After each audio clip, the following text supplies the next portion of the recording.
Hoje a gente tem aqui a lista dos melhores animes de romance. Isso na minha opinião, obviamente. A lista não está citada dos melhores para os piores, não tem uma ordem. Na verdade, foram os animes que eu fui lembrando, animes que eu gosto muito. E eu escolhi colocar animes que não são tão conhecidos assim. Então, não reclamem se o seu anime favorito não estiver aqui. Eu não coloquei ele por alguma razão, porque talvez eu ache que ele seja conhecido demais. Então não vale a pena citar um anime que todo mundo conhece, né? Porque é sempre bom ter novos animes em listas que a gente não assistiu pra gente poder assistir. Até porque são ótimas obras. Eu coloquei aqui em primeiro lugar Fukomenkei Noise. É um anime, ele é seinen, ele é musical também, né?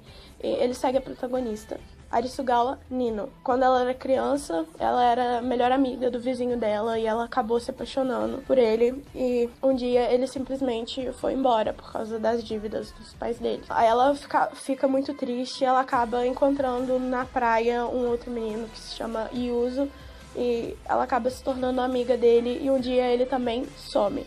E eventualmente passam-se, eu acho que 7 anos, 8 anos, e eles acabam se encontrando de novo no colegial, né, no ensino médio. O anime trata, né, como eles vão lidar com essa relação que eles têm agora. Eles estão completamente mudados, completamente diferentes.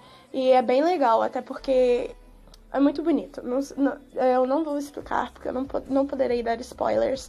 Trabalhando e vai desenvolvendo a relação dos personagens e como eles mudaram com o tempo. Em segundo lugar, eu citei Golden Time. É um anime que, na minha opinião, ele é muito bom, mas ele é muito arrastado. Segue o protagonista, Tada Bundy, por causa de um acidente, perdeu toda a sua memória e ele não se lembra de nada.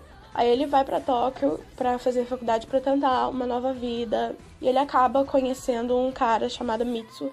E ele faz amizade com esse cara. Esse cara, ele meio que tem uma stalker, que é a Kaga. E ela é completamente apaixonada pelo Mitsu. E o Tadabunny, ele acaba se apaixonando. Aí segue esse triângulo amoroso durante algum tempo.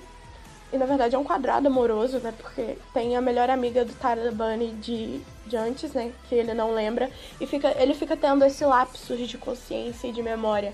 Então isso é muito agoniante, porque em determinado momento do anime, ele acaba recobrando as consciências dele, então ele tem que lidar com os sentimentos que ele tinha pelas pessoas do passado. Então, como ele vai lidar com isso agora, entendeu? É muito legal, apesar de ser muito arrastado em determinado momento, que eles enrolam muito o desenvolvimento dessa história, dele ter esses lapsos de consciência entre um e outro. Kaichou-wa Maid-sama, né, que é muito bom, e também esse é meio conhecido, ele é bastante engraçado, ele é um anime que puxa muito pra comédia. Ele segue a história, né, a nossa protagonista chamada Misaki, que ela tem problemas com homens por causa do pai dela, que abandonou ela, a sua família, e deixou devendo leiras e leiras de dinheiro. E ela acaba indo parar numa escola que antes era só masculina e recentemente está recebendo meninas. Aí ela se torna a presidente do Grêmio e o objetivo dela é tornar a escola um lugar melhor para as meninas.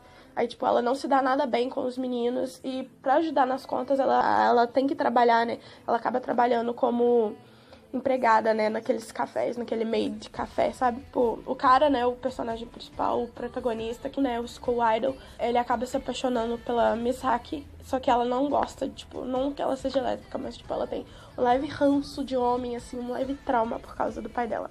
O outro anime que eu vou citar, ele pode ser considerado um harém inverso, né, que é Kami-sama Hajime Mashita. Estamos com erro aqui de dicção. O nome vai estar passando aqui na tela. Ele segue, né, a história da nossa protagonista, chamada Nanami, que também tem problemas com homens por causa do pai dela, que a mãe dela morreu quando ela era nova e ela ficou sob os cuidados do pai dela. Só que o pai dela era viciado em apostas e perdeu grande coisa por causa disso.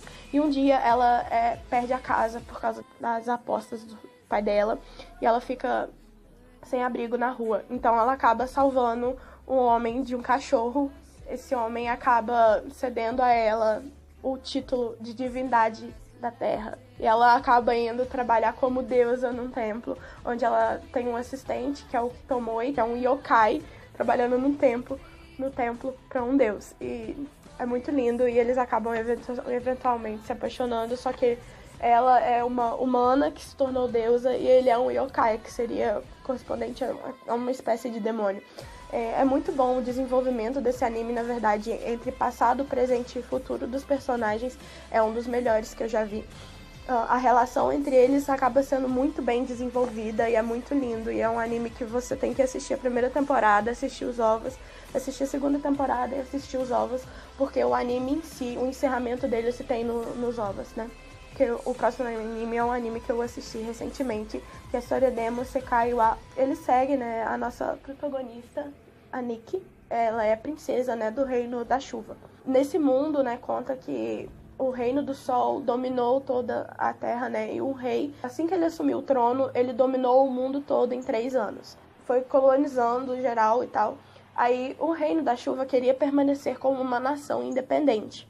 E para isso ele fez um pacto com o Reino do Sol de dar a mão de uma das suas filhas para lá. Chama, né, Reino do Sol porque lá sempre faz sol e quase nunca chove, né? Tipo um sertão, né, da vida, né? Só que a Nikki, ela vai pro Reino do Sol e ela descobre que, na verdade, o rei é nada mais, nada menos que uma criança de 13 anos, mais ou menos, e ela tem, tipo, 17. E ela é noiva deles e, eventualmente, eles acabam se apaixonando.